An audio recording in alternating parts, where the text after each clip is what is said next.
धावा आणि भगवंताच्या अर्जुनाला ओविषाद्वारे बुद्धीची जागृती म्हणजे ज्ञान अवस्था. एक तुम्हाला सांगते की वेदांत म्हणजे ज्ञान, ज्ञान म्हणजे अध्यात्म आणि अध्यात्म म्हणजे आत्मस्वरूप आणि आत्मस्वरूप म्हणजे भगवंताचं खरं रूप. हे जाणणं मस्त आहे, मस्त. आपण ते जाणत नाही. एक सिंपल उदाहरण देते. मुलांना आलेला नाही जाणलं तर कसं वाटतंय? तुमचं उदाहरण घ्या ना, लवकर जाऊ दे. तुम्हाला गोड वाटतंय? दुःख किती होतंय? साधा फोन नाही आला तर आईला करमत नाही. 8 दिवस 4 दिवस बोललेच नाही बाळाला, वाटतं ना? तसं आपण त्याला नाही ओळखलं, नाही त्याला प्रेम केलं, नाही त्याचं स्वरूप जाणलं, त्याच्या संबंधाला नाही मानलं तर त्याला दुःख किती होईल? तुमचं जाऊ दे तिकडं, कारण त्याचीच लेकर आहेत ना आपण. तुम्हाला कोणी तयार केलं? त्यानंच. श्रीरंग गवंडी झाला जसे द्वारी बंगला बांधिला, बंगल्याचा पाया खोदिला, श्रीरंग गवंडी झाला. मग जो आहे जे माझं रूप आहे त्याला विसरून दिलं आणि देहाच्या रूपाला बुद्धीनं पकडलं, मन जखडलं, अज्ञान कडाडलं आणि दुःख हृदयात उमगलं, जाग झालं. नव्हतं तुम्ही स्वीकारलं, तुम्ही धरलं दुःखाला. तुम्ही सुखरूप आहे, साखर गोड आहे, कारल्याच्या भाजीत पडली कडू झाली. उगता बोला, दुधात पडल्यावर साखर कडू नाही, पण भाजीचा कडूपणा साखरेमध्ये आला. तसा देहाचा संबंध बुद्धीमध्ये आला. नाही आला का? तुमचा संबंध मूळ रूपाच्या तत्वाशी आहे. तुम्ही क्षेत्रज्ञ आहात, ह्या क्षेत्राकडे येता का? अनादिकालापासून तिचा ओढा कोट्याचा आहे, म्हणजे प्रकृतीचा, नाम देहाचा, नाम जगताचा, विषयाचा, दिसणाऱ्या कार्यसृष्टीचा तुम्ही संबंध ओढून घेतला.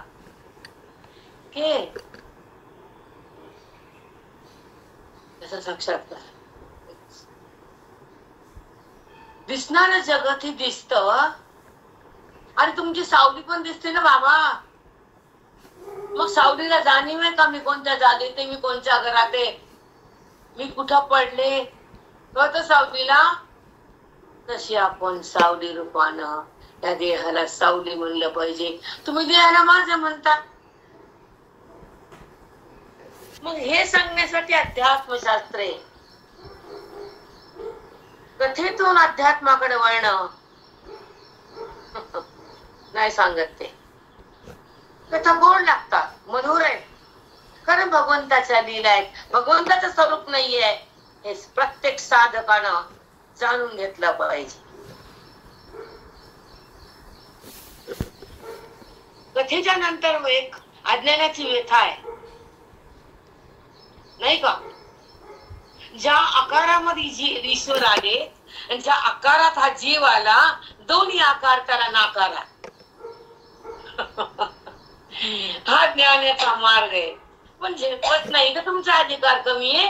तुम्ही अध्यात्माकडे आला नाही, तुम्ही कथा सोडल्या नाहीत, तुमची व्यथा जात नाही, तुम्ही अज्ञानातून निघू शकत नाहीत आणि तुमचा जन्म मरणाची खेपा जात नाही. हे लिहून ठेवा. कारण ज्ञान ही अंतिम टप्पा आहे. भक्ती हा मधला मार्ग आहे, पवित्रता हृदयाची, आणि कर्म हा शुद्धता अंतःकरणाची. अशुद्ध अंतःकरण शुद्ध होतं कर्म, अपवित्र वृत्ती पवित्र होती तुमची उपासना, हे कथा, आणि तेच अंतःकरण ब्रह्म होतं, हे ज्ञान. मग प्रत्येक टप्प्यामध्ये जायला नको? सांगा ना. जर पुरण शिजून ठेवलं आणि कणिक पातळ केली तर दोघं एकत्र यायला नको? जर दोन अलग आहेत तर पोळी बनत नाही, आणि जीव शिव अलग आहे तर मोक्ष बनत नाही. सांगा काय तुमचं. राम राम बाई. राम राम. राम राम मा. सारा देव. पण ते कुठे आहे, कसं आहे, पुरण दिसायले, पण कंकीत घाल ना आणि त्याला भाज ना, तसं अज्ञानाला भाज. एक पठवून द्यायची परिसीम असते वेदांताची. जर दोघं एकत्र आले तर पुरणाची पोळी, आणि दोन दोन ठिकाणी गेले तर न पोळी न पिळी, काहीच नाही. कणी खाता येत नाही, नुसतं पुरण जात नाही. पोळी नुसतं म्हणल्याशिवाय माणूस राहत नाही. पोळी पोळी, अरे पोळी किद्दा म्हणतो. पोळी म्हणल्यानं खाणं नाही, पोळी खाल्ल्यानं पोळी कळती. त्याच्याशिवाय बुद्धी जाणीच नाही. एकत्र या ना, सगळ्यामध्ये त्याला पाहणं, सगळा तोच बनलाय हे जाणा ना, हे वेदाची शक्ती आहे. सगळा तोच आहे. शब्दानं जरी कळलं, अनुभूती जर गेली, तर कुठं ब्राह्मी स्थिती आहे, देहस्थितीच आहे. म्हणून देहस्थितीला संपून अनुभवात रंगून अभेदात जाऊन परमात्मा रूप होऊन मी कोण हे कळून ते पद मिळतं, ते ब्रह्मपद. कुठं कळत आपल्याला? आपण देहावर आहे, देहपद आहे तुम्हाला, म्हणून अभिमान आहे. त्याच्या देहाची जाण आहे, तुमची बुद्धी घाण आहे. मी ऐकलं, तू कोण? मी ऐकणार कोण? मी कथा ऐकली, आधी मीच सांग, मग ऐकू ना. सखोल जात नाही तुम्ही, मला गोव्या सांगायच्या असतात. एक कवळीवर एक दिवस घालून माझं कसं होईल? एकच गिऱ्हाईक दुकानदार करतो का? दुसरा आले त्याच्या बाजूला म्हणतो थांब बाय बघा, ए ह्याला डिग दाखव रे, दुसरा डिग घालतो ते मालक, त्याला बांधून ठेवतो, दुसऱ्याकडे जातो. तसं भक्तीला बांधून देऊन ज्ञानाकडे जावं लागतं. हे कापड दुकानदाराला शिकावं लागतं. जाऊ देतो का? काय पैसे या काय थंड, काय थंड नाही. दुकानात आले की थंड तुला बघून होते गिऱ्हाईक, होते की नाही? माणूस भुलून जातं त्यांच्या वाणीला आणि आधार असावा गिऱ्हाईकाबद्दल. ते मालकाला कळत असेल, आपल्यालाच काही कळत नाही. मन कळतं का?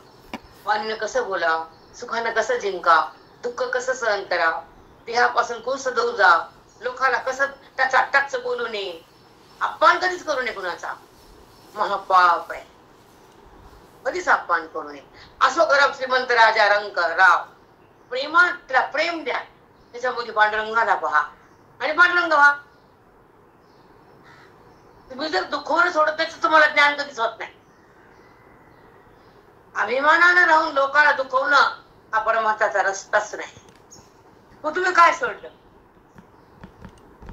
देहाचा संबंध धरून बोलणार, लोकांना तुम्ही दुखवणार, गरीब श्रीमंत समजणार. अरे सगळा जर तो ईश्वर आहे तर कोण श्रीमंत आणि कोण गरीब आहे? भौतिक सुखाला काही किंमत नाही ज्ञानामध्ये.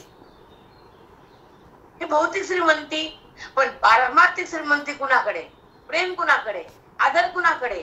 घरातल्या माणसाची इज्जत कोण करतं हे बघायचं, ती श्रीमंती आहे. घर प्रेमाने बांधून कोण ठेवती बाई, ती श्रीमंती आहे. जी बाई ठेवत नाही ती बाई नाही, पण जी बाई घराला बांधून ठेवती, घरातले रीतरिवाज जिवंत ठेवती आणि विधीचं पालन करून प्रेम देती, तर ती बाई आपल्या घराची कुलभूषण होती की नाही? म्हणून आपण असं झालं पाहिजे की आपल्याला सहन करून पुढे आलं पाहिजे. म्हणून तसे मदम सट संपत्ती निग्रह शम दम समाधान तितिक्षा एकाग्रता सहनशीलता हे आपण शिकलंच पाहिजे. तर ज्ञानामध्ये एंट्री आहे. बुद्धी ज्ञानाकडे जाते, एंट्री म्हणजे तिथं प्रवेश मिळतो. आता बघा लोक ऍडमिशनला किती बेजार आहेत, त्या शाळेत का त्या कॉलेज का ते कॉलेज का ते कॉलेज का हे सीईटी का ती जीटी. तुमचे शिकले झाले म्हणून का ज्याला तो व्हायचे त्याची चिंताच आहे ना. म्हणून ज्ञानामध्ये प्रवेश मिळणं बिना ऍडमिशनचं स्वप्न आहे. तो एक जसं पुण्याचा भरभराट असतो, अफाट पुण्य असतं, तर श्रवणामध्ये पिंट होती. लोक इकडे येतच नाही, टिकतच नाही.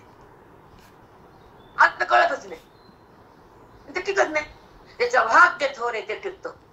ज्याचं मन उदार आहे तो साधूकडे जातो. ज्याला जीवाचा उद्धार करायचा तो संतांच्या चरणी लागतो. कारण संत साधू हे थोर आहेत.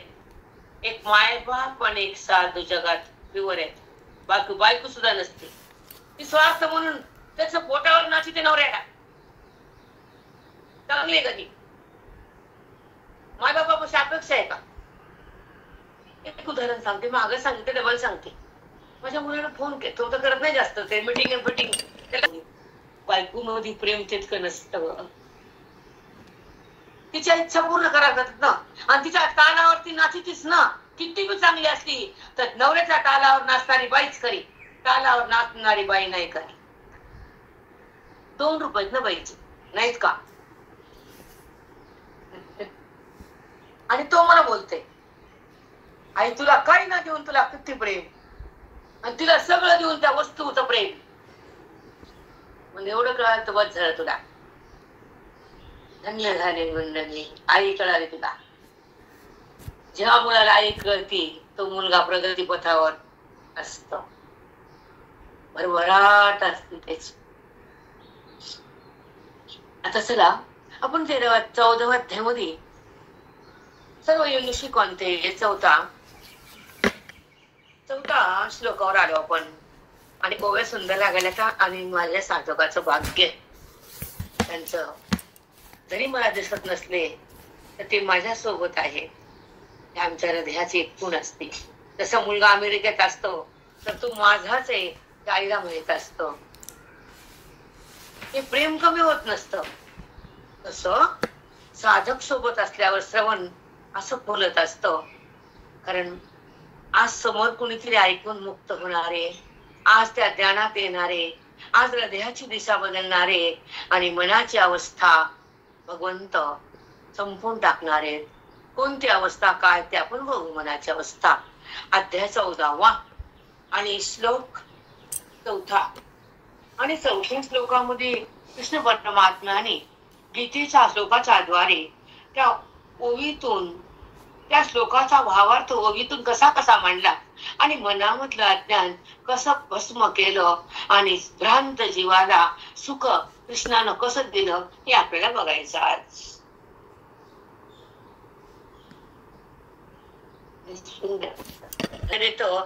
आणि त्या वेदाच्या ज्ञानात जातो तेव्हाच तुम्हाला सुख मिळतं बेटा. तुम्ही शांत होता ना श्रवणात? हो माई, हो. तुम्हाला ओळख होती, तुम्ही सुखी बनता आणि तुमची प्रगती तयार होती राजा. म्हणून तुम्ही श्रवणात आला की उद्धार आहे बेटा. हो माई, हो. संसार आधार करतो पण परमार्थ उद्धार करतो, हे लक्षात ठेवायचं आईल्या. हो माई, नक्की. साष्टांग दंडवत माई.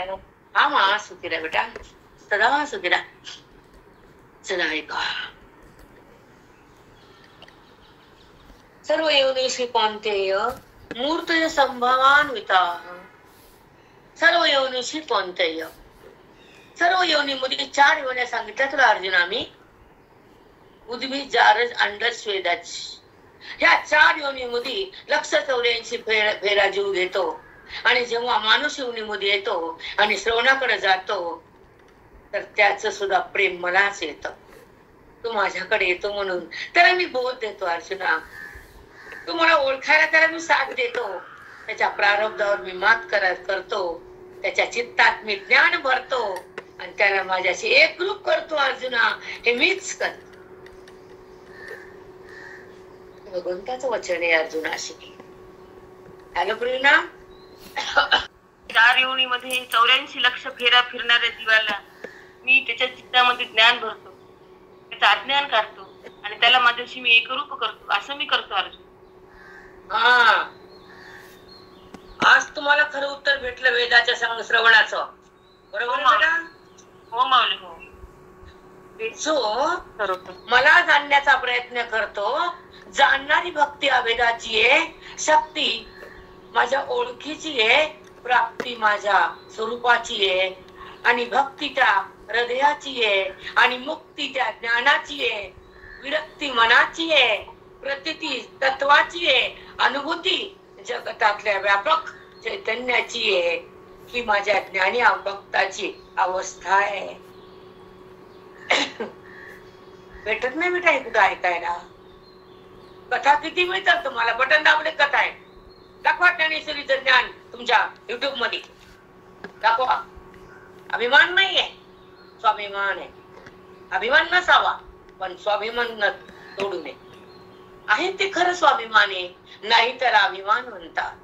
वस्तुस्थिती असल्यानंतर स्वाभिमान असतो, अहंकार असल्यावर अभिमान असतो. पण आपण अभिमानाचा जपतो हे कुठं करतो? अभिमानातून आपण लोकांना दुखवतो ना. तर सोडल्याशिवाय ज्ञान नाहीये. अभिमान टाका. अभिमान झाल्याशिवाय नम्रता नाही, आणि नम्रता गेल्याशिवाय अमृत नाही ज्ञानाचं. हे लक्षात ठेवा. अभिमान गेला तर हे बहुबोली. सॉरी चौथा आपला श्लोक आहे. सर्व योनिषु कांतेय मूर्तय संभवन्त्याः तासां ब्रह्ममहत्योनि रंबिज प्रपिताः. खूप मस्त आहे. एकदम सृष्टीची व्यवस्था लावून दिली, जीवाची रीत सांगितली, ब्रह्मस्वरूपाची प्राप्ती करून दिली, 4 योनीची संगती लावली. काय काय नाही दिलं. आपण माहेरी येतो, एक 4 भाऊ असतात, कोणाला 5 भाऊ असतात, कोणाला 2 भाऊ असतात. समोर आले की प्रत्येकाचे लेकरं नाव बघितलं की कळतं का, पाठ करून कळतं. बघितलं कळतं, ह्या भावाचं हे, त्या भावाचं ते, हे बाबा, ही आई, ही मी तर राहिलेली इथे झोपलेली आहे, हे माझं झोपायची रूम आहे. कळतं की नाही? मी पूर्वीचं रूम आहे की नाही? तसं ह्या ओवीतून तुमचं रूप प्रगट केलेलं बेटा समजत नाही समजत. एका क्षणात आपण 25 माणसाचं अवलोकन करतो. बुद्धी एका क्षणात. आले गुरु, हे भाऊ, हे आई, हे बाप, हे माय. कळतं की नाही? तसं ह्या ओवीतून सगळ्या रूपांचं वर्णन केले, ते ऐका.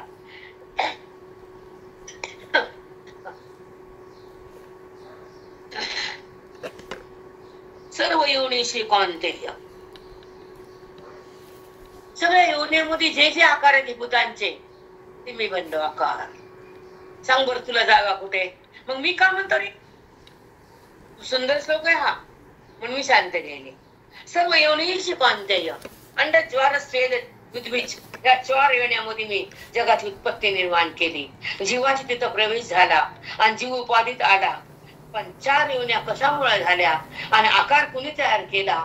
सगळं मीच तर म्हणलं ना. मग तुला स्थान नाही तर मी का करतो? देह तुला नाही त्याला का धरतो? तो दिसून खरा नाही त्याला खरं का म्हणतो? तो मायेमुळे प्रगट झाला, मायेमध्ये का जातो? ज्याचा तुझा माझा संबंध आहे तिथून बाहेर का येतो? जो प्रकृतीचा बाद आहे, प्रकृती खोटी आहे आणि आत असलेला क्षेत्रज्ञ तू आहे. मग तू स्वतःला ओळखत नाहीस आणि देहाची ओळखत टाकत नाहीस आणि दुःख तुझं संपत नाही, मोह तू काढत नाहीस, वैराग्य तुझा वाढत नाही, अज्ञान तू झाडत नाहीस, तोपर्यंत तू मला प्राप्त होत नाहीस.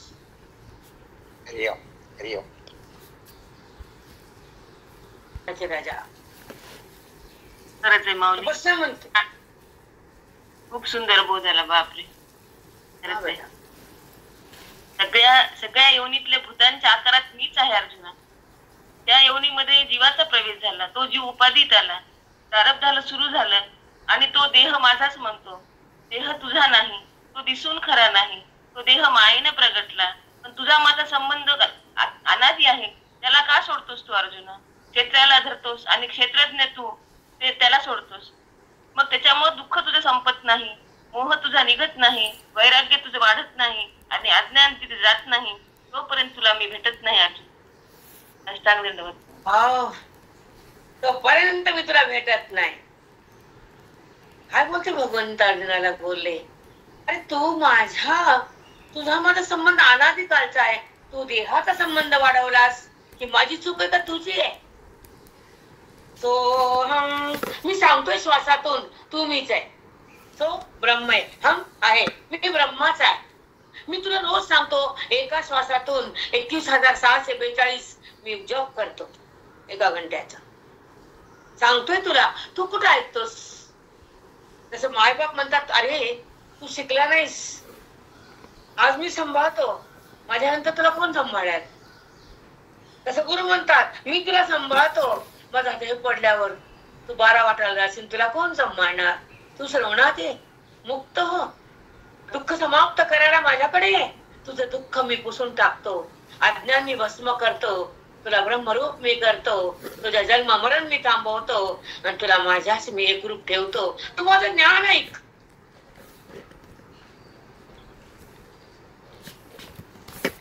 साष्टांग नाम जीवाला कळत नाही म्हटलं दुःख आहे, कळल्यावर सगळं सुख आहे. कळणं आणि न कळणे ह्या 2 अवस्था वरतीच्या, तिसरी अवस्थाच नाही. एक कळणं ज्ञान, न कळणं अज्ञान, तिसरं नाहीच आहे. आणि न कळणं वेदामध्ये मान्यच नाहीये, अज्ञान माऊलीने स्वीकारलंच नाहीये. शंकराचार्य स्वीकारलं मिथ्या, माऊलीनं अज्ञान स्वीकारलंच नाही. ती म्हणे ना सगळा तोच आहे, कुठं अज्ञान आहे? ते म्हणतात जगत दिसते, लोकांना सांगावं लागतं संगीतीसाठी अज्ञान आहे, आणि दिसणारं जगत खोटं आहे, ते जगतात मी मोठा आहे हे सांगणं जगाला मस्त आहे. म्हणून आचार्याने स्वीकारलं, पण खोटं. मग स्वीकारून तरी काय फायदा? कशी संगती लावली? म्हणून रोज श्रवणामध्ये काहीतरी मिळते, नाविन्य मिळते की नाही? म्हणून नित्य श्रवणा लाईव्ह असावं. आता माझी एक धडपड चालली आहे की मी तुम्हाला सगळे मूर्तया संभवंतविता, ह्या सगळ्या देहरूपी मूर्त्या आहेत ना जगात, ना ना ना ना ना, ते मी म्हणलं बघा. मूर्तय संभवंतीय आहा, हे सगळं मूर्ती मी म्हणलं.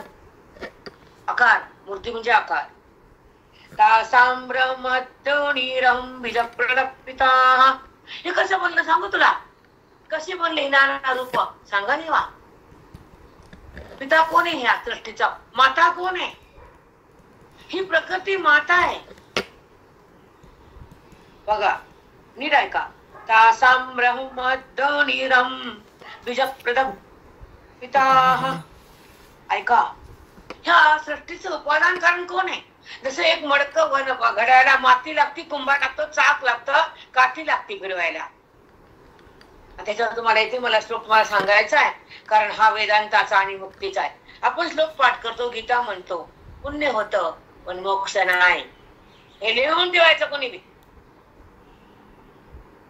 ज्या मुखातून श्लोक निघाला गीता, एकदा जर गीता म्हणत तर पाप भस्म होते, हे तुम्हालाही माहिती, मलाही माहिती. पण गीतेचा श्लोक वाणीतून आला तर पवित्रता, पण गीतेचा श्लोक जर बुद्धीमध्ये आणला तर मुक्तता. मग पवित्रता, मुक्तता, पुण्यता 3 अवस्था कळायला नको. मला गीता आली मग उपकार केला का आमच्यावर? गीता वाचली उपकार केला. आपण किती खातो, किती मांडतो ते विचार करत जावा. ती विचार करत नाही. मी वाचली काय आवडपर असते. मी खाल्लं, मी आईस्क्रीम 500ची खाल्ली, ब्युटी पार्लर मध्ये 2000 घातले, हे सांगा बरं. सांगत कोणी हे? मग हे का सांगता? तोंडवरी कोण आम्हाला नाही सांगायचं, सांगता का? आज मी काल 2000 रुपये खर्चून आले ना, मग ते कळावं, हे कळावं, हे लक्षात यावं. भगवंताचा अवलंबन करून सांगत जाऊ नये. मी गीता वाचते रोज. आता रोज खाती घराला, घराच्या माणसाला, पैशाला, सगळ्याला खाती तू, ते सांग. ते सांगत काय बोलते तुमच्याशी? मला तुमच्याशी वैर नाही, प्रेम आहे. साधक माझा प्राण आहे, श्रवण माझा श्वास आहे. पण आपण चुकीचं वागतो ना. वाचली म्हणजे काय झालं? कर्म आहे ते, वर्म कुठे आहे? वाचन हे वाणीचं कर्म आहे आणि बुद्धीनं जाणणं हे वर्म आहे. कळतं का? भगवंत काय म्हणले? हे म्हणले आता हे कळावं, ज्ञान मिळावं, पाप जळावं, ब्रह्मत्व पद प्राप्त करावं. त्याला म्हणा गीता वाचली, कळलं ना, वळलं आणि वाचली. घरातले माणसं कळाले तुला? कळलं ना? अवघड आहे सगळं. ऐका, मला हे श्लोक सांगायचा, वेळ गेला तर गेलाचा. तर तुम्ही नुसतं गीता वाचताना आळदेव हायकुंडा नाचता. अर्धी घागर भरली, खडंग खगडंग खगडंग वाजती आणि पूर्ण भरल्यावर थांबती. म्हणून तासाम ब्रह्म महद्योनी रहम बीज प्रदपिता. बीज, त्या सृष्टीचं बीज उत्पन्न करणारा, झाड उत्पन्न करायला बीज लागतं, तसं सृष्टीचं बीज मी आहे आणि ते प्रकृतीच्या पोटात मी ठेवतो. आणि म्हणून मी माता आहे, मी पिता आहे, प्रकृती माता आहे. बीज बीज म्हणती बाई सरगती वट्ट्यापाशी जाती आणि ती व्यावून करती झोपती. वाचली गीता नाही वहिनी आवडंबर आहे. आज एक श्लोक जरी कळाला, अहम जरी कळालं, मी मुक्तीच्या मार्गावर आले, मला ज्ञान कळायले, मला माऊलीची ओवी समजायली, माझी बुद्धी त्याला जाणायली, मन ओवीत थांबायलं, माझं अज्ञान संपायलं, मी भगवंतापाशी रमायले, भगवंत बनायले. हे कळावं. हे नाते कसे कळतात? ते कसं कळतो? ब्रह्मजन्य ज्ञान आहे आणि भगवंत कळणं यथार्थ ज्ञान आहे. ब्रह्मजन्य ज्ञान सुख देत, यथार्थ ज्ञान मोक्ष देत. यथार्थ म्हणजे खरं. आता ऐका, बीज महद्योनी रहम बीज प्रदपिता. मी जगताचा कोण आहे? पिता आहे आणि प्रकृती ही माता आहे. मग माता पिता कसे? त्या प्रकृतीमध्ये मी गर्भ ठेवतो आणि ती प्रकृती माझ्या सत्तेने जगत उत्पन्न करती. जर मी त्या प्रकृतीमध्ये अधिष्ठान रूपानं नसतो तर तिला प्रकृती करता आली नसती, कारण ती जड आहे. जड व्यवहार करीत नसतं. जड ग्रंथ आहे. हाताने वरी येतो का आपण करतो त्याला? हाताने धरतो वरी येतो, खाली जातो का ग्रंथ आपोआप वरी येतो? मग प्रकृती जड आहे, कार्य कसं करेल? मी तिच्या आत आहे, कार्य कसं थांबल?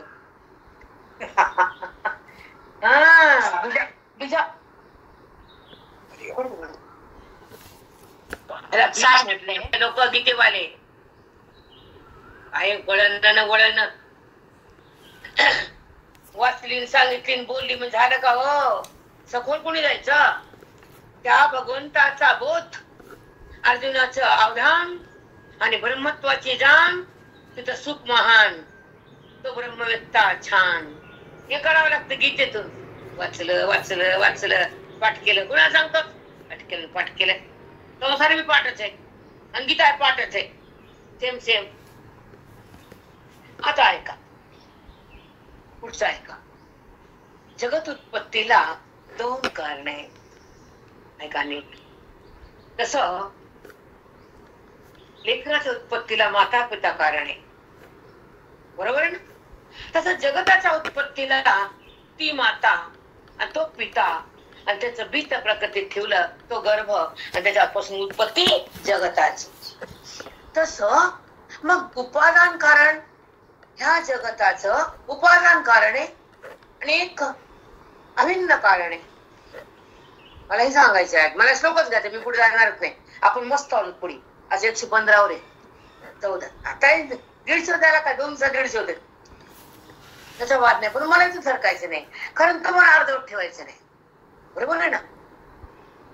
ऐका, जसं मडकं बनायला माती, पाणी, कुंभार, चकचाक आणि लाकूड, तेव्हा ते मडकं बनतं. मग तुम्हाला मी जर म्हणलं जगत बनायला काय काय सामग्री, येतं का सांगता? इकडं बोला ना. जसं मडकं तयार व्हायला प्रतिका, पाणी, कुंभार आणि चक्र हे लागतं, तर मडकं दिसतं. साध्या मडक्याला 4 वस्तू येतात आणि जगत बनायला किती वस्तू येतात हे करायला नको. श्लोक वाचला, उपकार केला का आमच्यावर?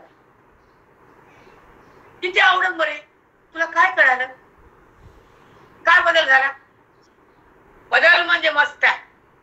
वाचणं हे व्यवहार आहे आणि कळणं हा मोक्ष आहे. स्थिती भोगणं हा ब्रह्मव्यक्त आहे आणि सुखाची प्राप्ती करून सुख वाटणारा जगातला महंत आहे. तो संत आहे. खातो बिन देतो बी. कसं काय खा लुटतो लुटतो. लय आवडतो तुम्हाला. मरा झालं तर मी लुटणारा कळावा, वाटणारा कळावा, आठविणारा कळावा. अज्ञान संत आठवतात, बोधाला वाटतात, लुटणारे वाटू शकत नाहीत. लिहून ठेवा वळानं वळानं. आज ऐका, जसं मडक्याला प्रत्येका कुंभारे तसे जगताला कोण आधारे? कोण आहे? दोन कारण आहेत, एक उपादान कारण, एक निमित्त कारण. दोन कारण आहेत, एक उपादान कारण, एक निमित्त कारण. आता मडकं बनताना मडक्यामध्ये कुंभार गेला का पाणी गेलं? पाणी का कुंभार घुसला? जसं मडकं बनताना मृत्तिका आणि पाणी हे उपादान कारण अभिन्न रूपानं असतात आणि कुंभार निमित्त रूपानं भिन्न असतं. पाणी आणि माती एकत्र अभिन्न होतात आणि मडकं होतं आणि कुंभार त्याला आकार देतो, ते बाजूला राहतो. हे ब्रह्म जगाला आकार देत आणि बाजूला राहता तो मी पिता. बापाचं पुण्य काय? लेकराचं पुण्य असतं. कुठे का खरे? जन्मता श्रीमंत, आम्ही जन्मता श्रीमंत संतापाशी नाही का? आणि तुम्हाला संत बघायला तरसावं लागतं आणि आम्ही संतापाशी आयुष्य घातलं. मग तुमचं आमचं अंतर ओळखून घ्या. हा आणि शहाणं व्हा. तू काय आम्ही श्रीमंत आहे. एक अभिन्न उपादान, एक भिन्न उपादान. अभिन्न उपादान मिसळून वाचतं, भिन्न उपादान बाजूला राहतं. कुंभार मडक्याच्या बाजूला आहे, तो ब्रह्म ईश्वर जो जगात एकरूप आहे तो बाजूला आहे, भिन्न आहे. तो मडक्या कुंभार तसा परमात्मा जगत उत्पत्ती केली पण तो भिन्न आहे. आम्ही म्हणतो जर अभिन्न झाला असतं तर काय झालं असतं? ज्या जगताचा नाश झाला त्याचा पण नाश झाला असता, म्हणून तो मध्ये नाही. विनाशी पदार्थ नष्ट होतात, अविनाशी पदार्थ तसाच राहतो, तो मोहरत नाही, त्याचा नाश होत नाही. म्हणून भौतिक पदार्थाच्या नाशाबरोबर ते नाश रहित असतं. ते ब्रह्म तत्व असतं, ते व्यापक असतं, ते एक असतं, ते क्षेत्रज्ञ असतं, ते माझं असतं, तो मी असतो, हे माझी सत्ता आहे. हे ज्याला कळतं तो देहाच्या सत्तेत येत नाही, त्याला जन्म मरण लागत नाही, त्याचा अहंकार उरत नाही, भेद तिथं प्रगटत नाही आणि त्याची स्थिती देहावर राहत नाही आणि तो भगवंताहून बाहेर येत नाही. माता आणि पिता हे जगत हे लेकरू आहे. मी त्याच्यावर बोलायला पुढे विषय तोच आहे.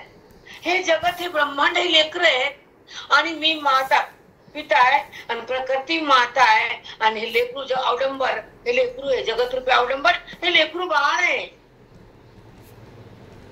हे खरंच एवढा सुंदर श्लोक लागलाय ना. भूतो न भविष्यती. प्रकृतीला एक उपादान लागतं, कारण लागतं हे बी कळत नाही.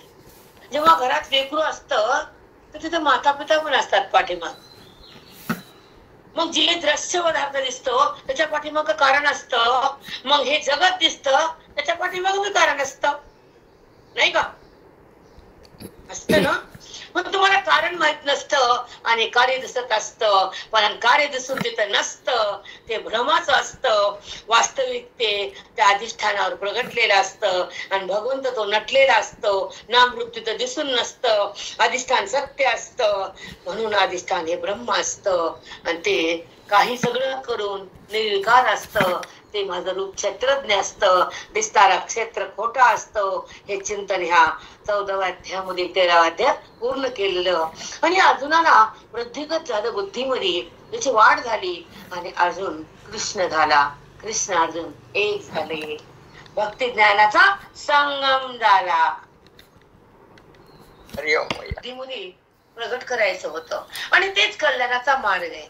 जीव हा त्या श्लोकाच्या वाचण्याला उतारत नाही. श्लोकाचा अंतरामध्ये जे भाव आहे तो ब्रह्मभाव आहे.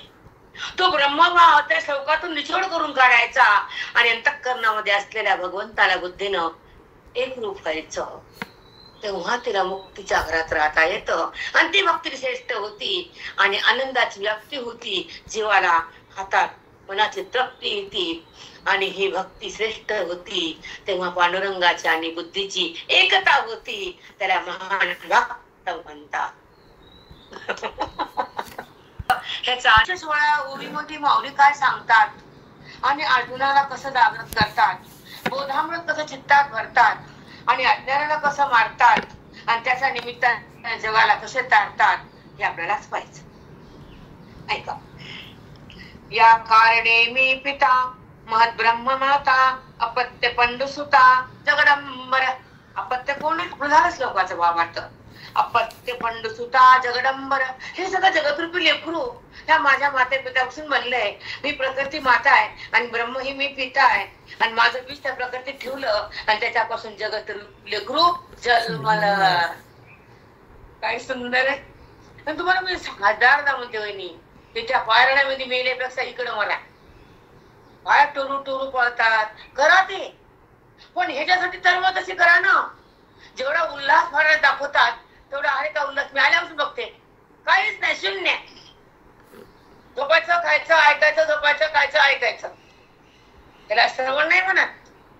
त्या ओबीचं पुन्हा पुन्हा आत्मसात करणं, झोप उडून जाणं, भयकंप तयार होणं, माझं कसं होईल भीती वाटणं, त्याला होते.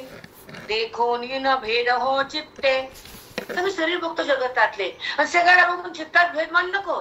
हे जगतातले नाना भूत आहेत, नाना आकार आहेत, नाना देह आहेत, त्याला बघून नाना म्हणू नको. जसं झाडाच्या फांद्या, फुलं, फळं हिरवं, पान हिरवं आहे, खोड काळ आहे, फुल पांढरे आणि फळ पिवळे, पण त्याला मूळ मी आहे. जर मूळ नाही तर पान नाही, फुल नाही, फळ नाही. तसंच मी नाही तर जगत नाही, देह नाही. म्हणून हे माझेच फांद्या आहे सगळ्या. सगळं मीच फुल बनलो, मीच फळ झालो, मीच पान बनलो. एका बीजातून नाना आकार घेतलो, मोठा वृक्ष आहे हा संसार वृक्ष आहे.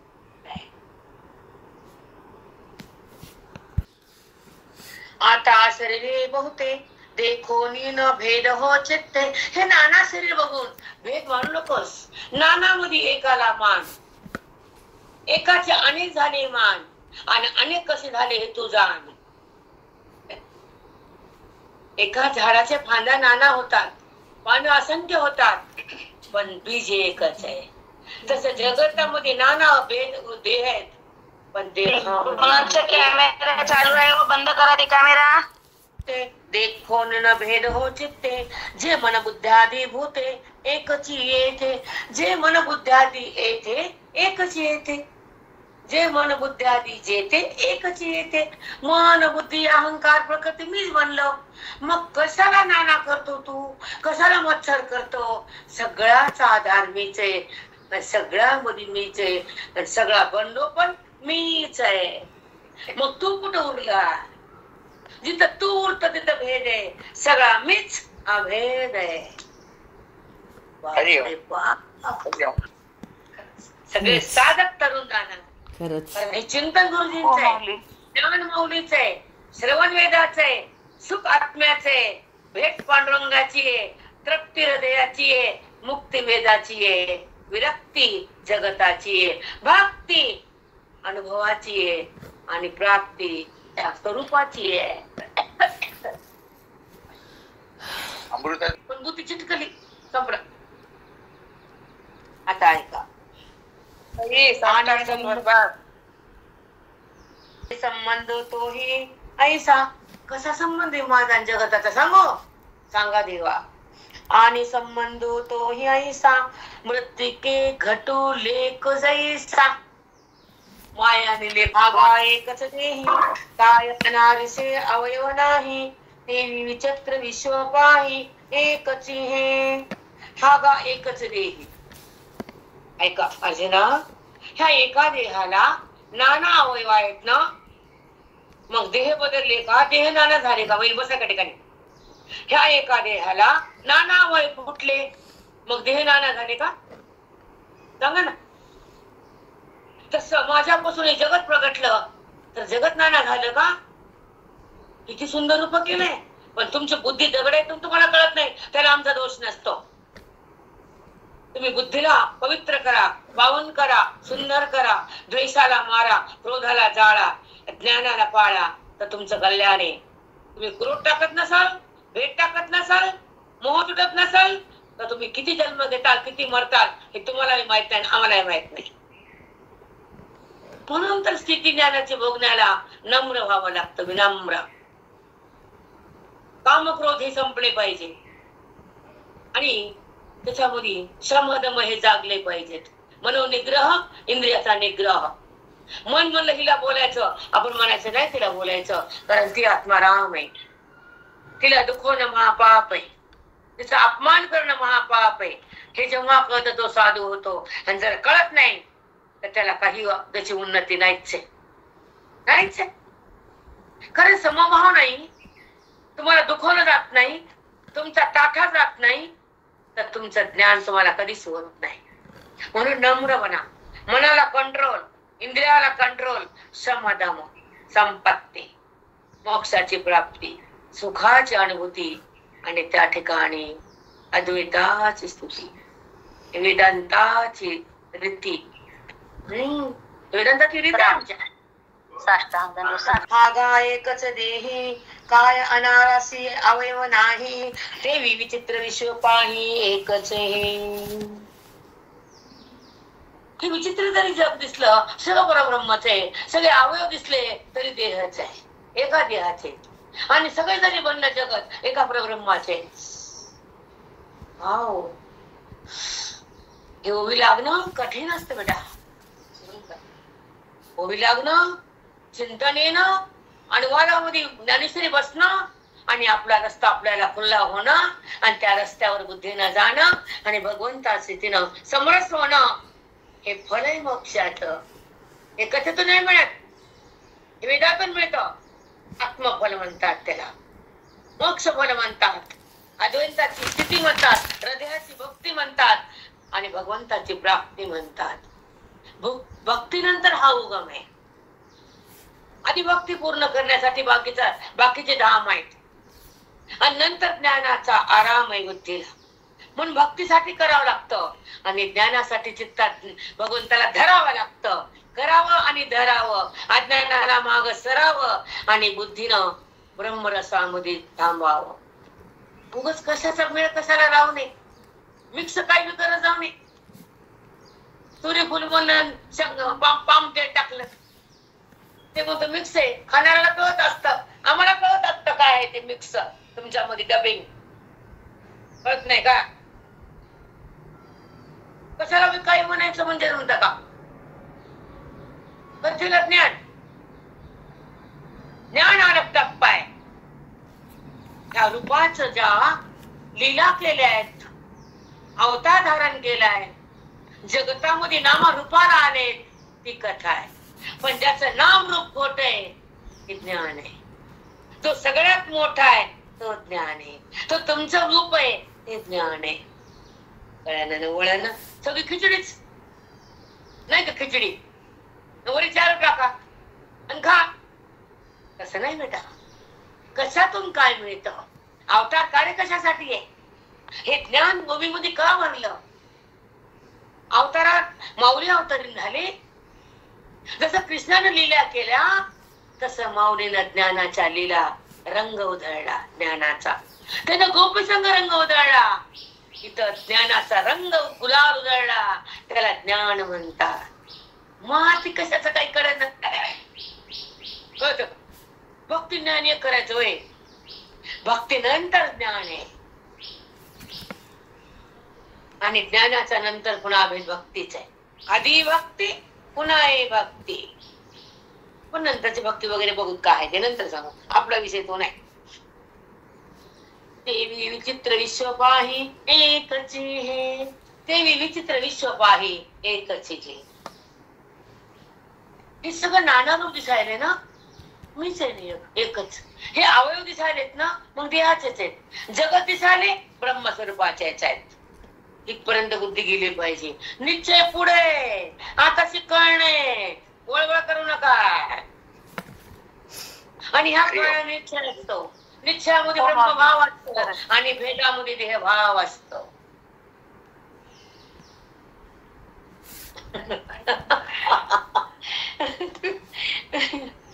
कशाला काय म्हणा हे बी कळलं. कळत कशाला भक्ती म्हणायचं, कशाला भेद म्हणायचं. भगवंताच्या लीला म्हणजे भेद आहेत आणि भगवंताचं स्वरूप म्हणजे अभेद आहे. गळ्याचा पत्ता नाही, लोकांना नाव ठेवायचं. चला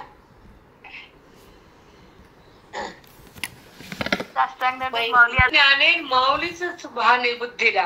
हे ओवी माऊलीची, श्लोक कृष्णाचा, बोध ब्रह्माचा, आनंद हृदयाचा आणि अभेद तत्वाचा, मिलन कृष्णाचं, अनुभव सुखाचा, तृप्ती मनाची, प्राप्ती तत्वाची, अनुभूती स्वरूपाची आणि ही स्थिती ज्ञानाची.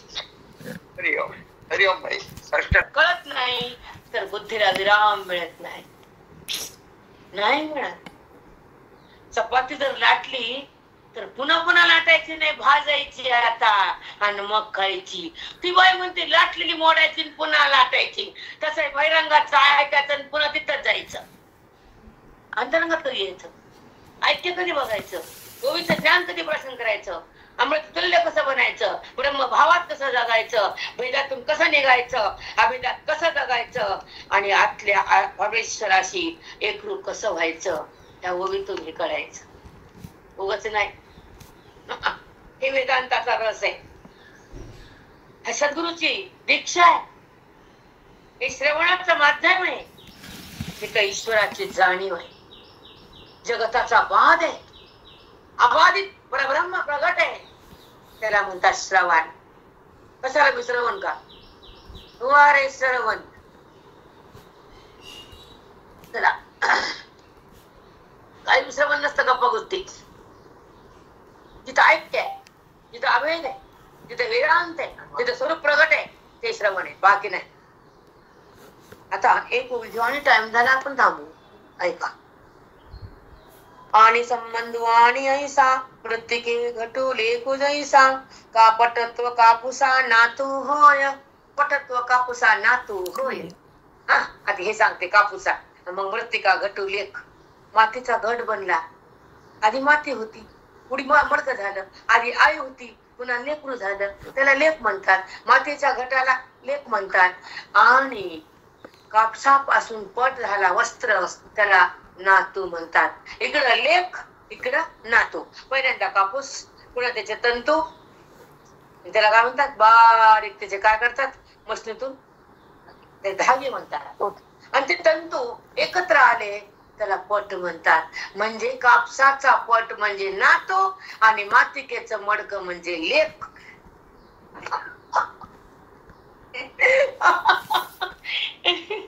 चला थांबू. पुन्हा श्री गुरु ज्ञानदेव तुकाराम पंढरीनाथ भगवान की जय. कोणी सांगतो तुम्हाला एक सगळ्यांना जय हरी. ऐका थांबा.